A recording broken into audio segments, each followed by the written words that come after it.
பழனி, தீபா சங்கர், விஜய், திருச்சி அன்னலட்சுமி மற்றும் ரங்கராஜ் பாண்டே பங்கேற்கும் சாணக்கியாவின் சில் பட்டிமன்றம் ஏப்ரல் 11 சனிக்கிழமை இரவு 7 மணிக்கு. இடம் ஸ்ரீ ஐயப்பன் பூஜா சங்கம் மெயின் ஹால், ராம்நகர், கோயம்புத்தூர். அனுமதி இலவசம். அனைவரும் வருக. இங்கு கூடியிருக்கும் அனைவருக்கும் முதற்கண் என் வணக்கத்தை தெரிவித்து, பாரதிய ஜனதா கட்சியின் வேட்பாளராக இல்லாமல் உங்கள் ஒவ்வொரு வீட்டின் சகோதரியாக, அக்காவாகத்தான் நான் இங்கே நின்று கொண்டிருக்கிறேன். இந்த நிகழ்ச்சிக்கு மகுடம் வைத்தால் போல் வந்து அமர்ந்திருக்கும் மரியாதைக்குரிய பியூஷ் கோயல் அவர்களுக்கு எனது மனமார்ந்த நன்றியை நான் தெரிவித்துக் கொள்கிறேன். அவர் எங்கெல்லாம் வந்தாரோ அங்கெல்லாம் வெற்றிதான். மக்களவைக்கு தேர்ந்தெடுக்கப்பட வேண்டும் என்று ராஜ்யசபா எம்பியாக இருந்தவர் மக்களை தேடி வந்து லோக்சபா எம்பியாக மாறினார் என்றால் எந்த அளவிற்கு அவருக்கு மக்களின் ஆதரவு இருக்கிறது என்பதை நாம் தெரிந்து கொள்ள வேண்டும். மரியாதைக்குரிய பாரத பிரதமர் அவர்களின் அன்பு தம்பியாக, இன்னும் சொல்ல போனால் தமிழகத்தில் அண்ணன் எடப்பாடியார் அவர்களை முதலமைச்சராக அமர வைத்து விட்டுத்தான் நான் இங்கே இருந்து செல்வேன் என்ற வகையில் அவர் இங்கே அமர்ந்திருக்கிறார். அதனால் மரியாதைக்குரிய தம்பி அசோக் அவர்கள் சொன்னதை போல, நேற்று அவரை நான் பார்க்க போகும்போது அவர் ஒன்றை சொன்னார். வேளச்சேரி என்பது வேல், மயிலாப்பூர் என்பது மயில். ஆக வேலும் மயிலும் என்று நாங்கள் இந்த இரண்டு தொகுதியையும், இரட்டை தொகுதியும் நாங்கள் குறிப்பிடுவோம் என்று சொன்னார். நான் சொன்னேன், வேலும் மயிலும் யாரிடம் இருக்கும் என்றால் பழனிசாமியிடம் இருக்கும் என்று சொன்னேன். அது மட்டுமல்ல, நான் சமீபத்தில் திருவாரூர் சென்றிருந்தேன். திருவாரூரில் நான் ஒரு கூட்டத்திற்கு சென்றேன். மரியாதைக்குரிய பியூஷ் கோயலுக்கு எனது வணக்கம். ஏனென்றால் நான் மேனிபெஸ்டோ கமிட்டியை அமைத்து அங்கே உண்டு கருத்துக்களை கேட்க சென்றிருந்தேன். நான் உள்ளே வந்தவுடன் எல்லாரும் சொன்னாங்க, அம்மா வந்துட்டாங்க, அம்மா வந்துட்டாங்க. ஏன்னா நான் கவர்னரா இருந்தனால சொன்னாங்க. நான் மேடை ஏறி சொன்னேன், தமிழகத்தில் ஒரே ஒரு அம்மா தான், அது மரியாதைக்குரிய ஜெயலலிதா அம்மா மட்டும்தான்.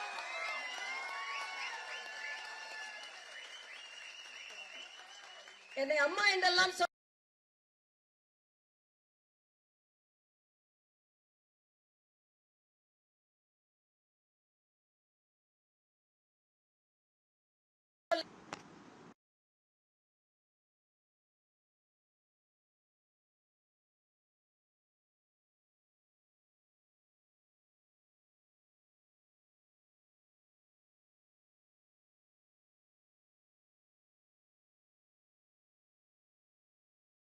இங்கே உரையாற்ற வருமாறு அன்போடு கேட்டுக்கொள்கிறேன்.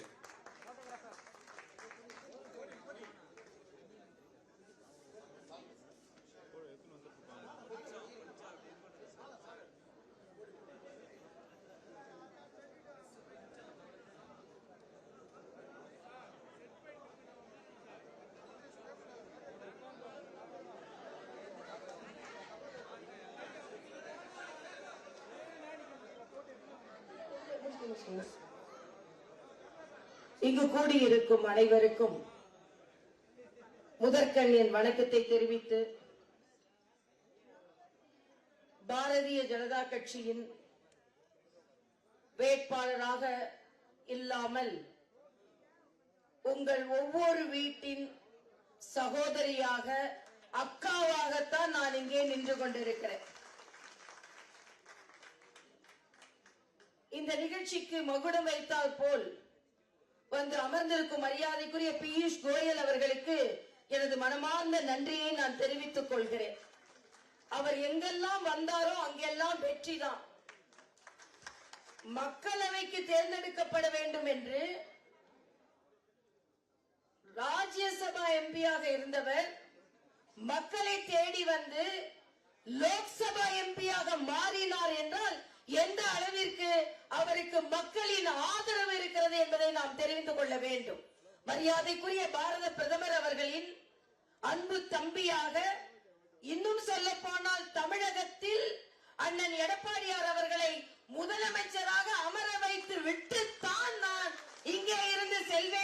வகையில் அவர் இங்கே அமர்ந்திருக்கிறார். அதனால் மரியாதைக்குரிய தம்பி அசோக் அவர்கள் சொன்னதை போல நேற்று அவரை நான் பார்க்க போகும்போது அவர் ஒன்றை சொன்னார். வேளச்சேரி என்பது வேல், மயிலாப்பூர் என்பது மயில். ஆக வேலும் மயிலும் என்று நாங்கள் இந்த இரண்டு தொகுதியையும் இரட்டை தொகுதியும் நாங்கள் குறிப்பிடுவோம் என்று சொன்னார். நான் சொன்னேன், வேலும் மயிலும் யாரிடம் இருக்கும் என்றால் பழனிசாமியிடம் இருக்கும் என்று சொன்னேன். அது மட்டுமல்ல, நான் சமீபத்தில் திருவாரூர் சென்றிருந்தேன். திருவாரூரில் நான் ஒரு கூட்டத்திற்கு சென்றேன். மரியாதைக்குரிய பியூஷ் கோயலுக்கு எனது வணக்கம். ஏனென்றால் நான் மேனிபெஸ்டோ கமிட்டியை அமைத்து அங்கே உண்டு கருத்துக்களை கேட்க சென்றிருந்தேன். நான் உள்ளே வந்தவுடன் எல்லாரும் சொன்னாங்க, அம்மா வந்துட்டாங்க, அம்மா வந்துட்டாங்க. ஏன்னா நான் கவர்னரா இருந்தனால சொன்னாங்க. நான் மேடை ஏறி சொன்னேன், தமிழகத்தில் ஒரே ஒரு அம்மா தான், அது மரியாதைக்குரிய ஜெயலலிதா அம்மா மட்டும்தான்.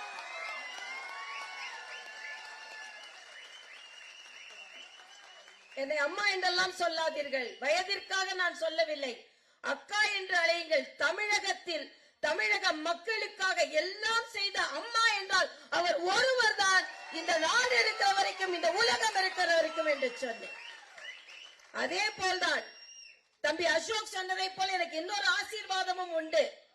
என் திருமணத்தை தாலி எடுத்து நடத்தி கொடுத்தவர் புரட்சி தலைவர் எம்ஜிஆர் என்பதையும் நான் இங்கே தெரிவித்துக் கொள்கிறேன். எல்லாவற்றிற்கும் மேலாக ஒரு காங்கிரஸ் குடும்பத்தில் இருந்து எப்படி நீங்கள் பாரதிய ஜனதா கட்சியில் இணைந்தீர்கள் என்றால், மாபெரும் தலைவரான மோடி அவர்களை பார்த்து அந்த தலைவன் எப்படி இந்த நாட்டை வழிநடத்தி கொண்டிருக்கிறாரோ அதே போல தமிழகத்திலும் ஆளுநராக இருந்து ஏன் இங்கே வந்தீர்கள் என்று என்னை கேட்கிறார்கள். உங்களோடு அமர்வதற்கு, உங்களோடு சாப்பிடுவதற்கு, உங்களோடு பழகுவதற்கு, உங்களை எல்லாம் மேம்படுத்தி மேன்மக்களாக மாற்றுவதற்கு, உங்கள் அக்காவாக உங்களோடு அமர்ந்து உங்களுக்கு பணி செய்வதற்காகத்தான் நான் இங்கே வந்தேன், ராஜபவனத்தில் அமர்வதற்கு அல்ல. எல்லாரும் சொல்கிறார், அதை விட என்ன பெரிய பதவியா இது? ஆம், பெரிய பதவிதான். எனக்கு அந்த சிம்மாசனத்தை விட மக்கள் மனதில் அமர்ந்திருக்கும் சிம்மாசனம் தான் மேல் என்பதையும், இங்கே இந்த மயிலை தொகுதியில் சட்டமன்ற உறுப்பினராக வருவதற்கு நான் வரவில்லை, உங்கள் குடும்ப உறுப்பினராக வருவதற்காக நான் வந்திருக்கிறேன். எல்லாவற்றிற்கும் மேலாக நான் அரசியல் காற்றை சுவாசித்து வளர்ந்தவள். எனக்கென்று ஒரு கடமை இருக்கிறது. இங்க மேடையில் இருக்கும் அத்தனை பேருக்கும் ஒரு கடமை இருக்கிறது. என்ன கடமை என்றால், இந்த தமிழ்நாட்டை கசக்கி பிழிந்து கொண்டிருக்கும் என்பது மட்டுமல்ல, விழாத்தி குளத்திற்கு செல்கிறேன் மக்களே. தூக்கம் வர மறுக்கிறது. மரியாதைக்குரிய பாரத பிரதமர் ஸ்வச் பாரத் என்று சாமானிய மக்கள், பெண்கள் வெளியில் இருந்து இயற்கை உபாதைகளை கழிக்க கூடாது என்று கட்டப்பட்ட ஸ்வச் பாரத்தினால் கட்டப்பட்ட டாய்லெட் பூட்டி கிடக்கிறது. +2 படித்த பெண் குழந்தை, அவள் படித்த பக்கங்கள் மூடப்படாமல் திறந்திருக்கிறது. அங்கே போய் இயற்கை உபாதையை கழிக்க போகிறாள், பிணமாக திரும்பி வருகிறாள். இதற்கு ஒன்றாவிற்காவது திராவிட முன்னேற்ற கழக அரசு அப்புறப்படுத்தப்பட வேண்டும் என்பதை நான் தெரிவித்துக் கொள்கிறேன். ஒவ்வொரு பெண்ணும் பாதுகாப்பாக இருக்க வேண்டும் என்றால் நிச்சயமாக திமுக அரசு அப்புறப்படுத்தப்பட வேண்டும். போதையின் பாதையில் நடை போடாதீர்கள் என்று சொல்கிறீர்கள் முதல்வர்களே, போதைக்கு பாதையை போட்டு கொடுப்பதே நீங்கள் தானே ஸ்டாலின் அவர்களே, நீங்கள் தானே. இங்க இருக்கும் ஒவ்வொரு பெண்ணும், ஸ்டாலின் சொல்கிறார் டெல்லிக்கும் தமிழ்நாட்டுக்கும் தான் போட்டியா? அப்படி இல்லை. மரியாதைக்குரிய பாரத பிரதமர் மோடி அவர்களை பேசுவதற்கு கூட உங்களுக்கு அருகதை இல்லை ஸ்டாலின் அவர்களே, அருகதை இல்லை. ஏனென்றால் கரோனா காலமாக இருக்கட்டும், போர்க்காலமாக இருக்கட்டும், இந்த காலங்களில் இந்த நாட்டை வழிநடத்தி கொண்டிருக்கிறார். நேற்று சொல்றாரு மும்மொழி கொள்கையா? நான் கேட்கிறேன் ஸ்டாலின் அவர்களே, நாங்கள் தாய்மொழியை கற்றுக்கொள்ள சொல்கிறோம். ஆனால் உங்கள் மகள் நடத்தும் பள்ளியில் 3 மொழிகளை சொல்லிக் கொடுக்கிறீர்களே, தமிழ்நாட்டில் தனியார் பள்ளியில் கூட 3 மொழி கிடையாது என்று அறிவிக்கும் துணிச்சல் உங்களுக்கு இருக்கிறதா ஸ்டாலின் அவர்களே? துணிச்சல் இருக்கிறதா? அதனால் இன்று இந்த நாட்டு பெண்கள் பாதுகாப்பாக இருக்க வேண்டும் என்றால் இங்க இளைஞர்களுக்கு எல்லா வாய்ப்பும் கிடைக்க வேண்டும் என்றால், இந்த நாட்டில் உள்ள அனைவரும் தமிழ்நாடு தலை நிமிர வேண்டும் என்றால், இன்று தமிழ்நாடு தலை குனிந்து கொண்டிருக்கிறது. போக்சோ கேஸ்கள் அதிகம். எல்லாவற்றிற்கும் மேலாக என் மீனவ நண்பர்கள், என் மீனவ சகோதரர்கள். நான் பாண்டிச்சேரியில் கவர்னராக இருக்கும் பொழுது மீனவ சகோதரர்கள் ஒன்று சொன்னேன். அவங்க சொன்னாங்க, மீனை எல்லாரும் சாப்பிட்டா நல்லா இருக்கும்னு சொன்னாங்க. உடனே நான் சொன்னேன், அசைவத்தில் இருந்து மீனை சைவமாக மாற்றிவிட்டால் எல்லாருமே நாம் எல்லாம் மீன் சாப்பிட முடியும் என்ற ஒரு கருத்தையும் எல்லாம் சொன்னார்கள். ஆக மீனவ நண்பர்களுக்கு உண்மையான மீனவ நண்பர் என்றால் யார் என்றால் மரியாதைக்குரிய மோடி அவர்கள் தான். ஏனென்றால் நேற்றைய தினம் ஈரானில் அடைப்பட்ட மீனவ சொந்தங்களை கூப்பிட்டு வந்திருக்கிறார்கள். அதனால் மைனாப்பூரில் உள்ள ஒவ்வொரு மீனவர்களும் பாரதிய ஜனதா கட்சிக்கு வாக்களிக்க வேண்டும். நீங்கள் அனைவருமே இங்கே வந்திருக்கிறீர்கள். அனைத்து கட்சியை சார்ந்தவர்கள் வந்திருக்கிறீர்கள். அதிமுகவை சார்ந்த சகோதரர்கள் ஒவ்வொருவருக்கும் எனது வணக்கம். தமாகவை சார்ந்த சகோதரர்கள் ஒவ்வொருவருக்கும் எனது வணக்கம். பாமகவை சார்ந்த சகோதரர்கள் ஒவ்வொருவருக்கும் எனது வணக்கம். அமமுகவை சார்ந்த சகோதரர்கள் ஒவ்வொருவருக்கும் எனது வணக்கம். உங்கள் பெயரை அனைத்தையும் சொன்னதாக ஏற்றுக்கொண்டு புரட்சி பாரதம், ஐஜேகே போன்ற கட்சியை சார்ந்த புதிய நீதி கட்சி அனைத்து சகோதரர்கள் எனது வணக்கத்தை தெரிவித்து, மகிழ்ச்சியான தருணம். இரட்டை இலை போல, வாழை இலை போல இரட்டை இலை போட்டு குக்கரில் சாதம் சமைத்து அதை சைக்கிளில் எடுத்து சென்று மாம்பழத்தோடு பரிமாறி அனைவரின் முகமும் தாமரை போல் மலருவதற்கு நீங்கள் வழி செய்ய வேண்டும் என்று சொல்லி மறுபடியும் சொல்கிறேன். ஆளுநராக இருந்து சட்டமன்றத்தில் போட்டி போடுவது எனக்காக அல்ல. நான் எல்லாவற்றையும் பார்த்து விட்டேன். இறைவன் எனக்கு எல்லாம் கொடுத்திருக்கிறான். ஆனால் மக்களோடு மக்களாக, மக்களுக்கான பிரச்சனைகளை, அன்றாட பிரச்சனைகளை தீர்க்கும் ஒரு உறுப்பினராக இருக்க வேண்டும் என்று ஆசையோடு உங்களிடம் வந்திருக்கிறேன். உங்களுக்காகவே நான் போட்டி போடுகிறேன். உங்கள் அக்காவாக மறந்து விடாதீர்கள். தாமரை சின்னம், உங்கள் சின்னம் தாமரை சின்னம். குளத்தில் வட்ட இலையோடு தாமரை மலரும்.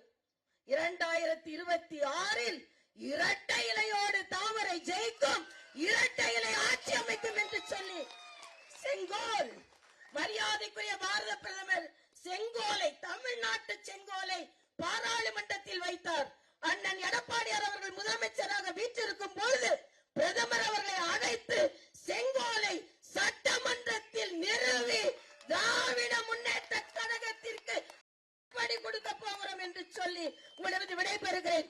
உங்கள் அக்காவாக உங்களுக்கு சேவை செய்ய ஒரு வாய்ப்பை தாருங்கள் என்ற வேண்டுகோளோடு நன்றி, வணக்கம்.